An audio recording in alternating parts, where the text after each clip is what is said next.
Friends అందరూ ఎలా ఉన్నారు? నేను బాగున్నాను, మీరు బాగున్నారా? ఇప్పుడు నేను చూపిస్తా ఉన్నది వచ్చి తాటి తీగలు అంటారు. తాటి కాయలు దాంతోపాటు తీగలు వస్తుంది, దాంతో ఇవి తయారయ్యేవి. చాలా హెల్త్కి అయితే చాలా మంచిది ఫ్రెండ్స్, ఎవరైనా కూడా తినండి. ఇది వచ్చి నవంబర్ అక్టోబర్ మాత్రమే దొరుకుతుంది, దాని తర్వాత దొరకదు. చూడండి, ఇవన్నీ ఉంటే క్లీన్గా ఒలుచుకొని తినాలి.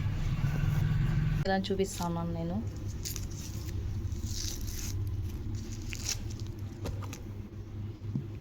ఇక్కడ మొదట్లో ఒక తీగ తీయాలి.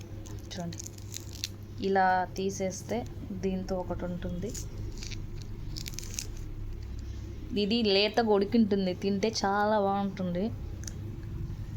లేతగా ఉడికింది, నాకైతే చాలా ఇష్టం. అది ఓపెన్ చేసి దీన్ని ఇలా విరిచిన తర్వాత చూడండి నారులాగా వస్తుంది.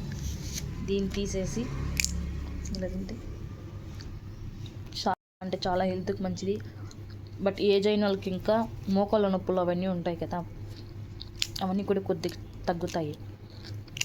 అందరూ దీన్ని తినండి ఈ సీజన్లో. నొప్పులు, రక్తహీనత ఇటువంటివి ఉంటాయి కదా, ఇవి కొద్దిగా తింటే మంచిగా ఉంటుంది హెల్త్. అందరూ ఈ సీజన్లో దొరుకుతుంది కాబట్టి తీసుకొని తినండి. మీ ఆరోగ్యాన్ని మంచిగా పెట్టుకోనండి ఫ్రెండ్స్. బాయ్.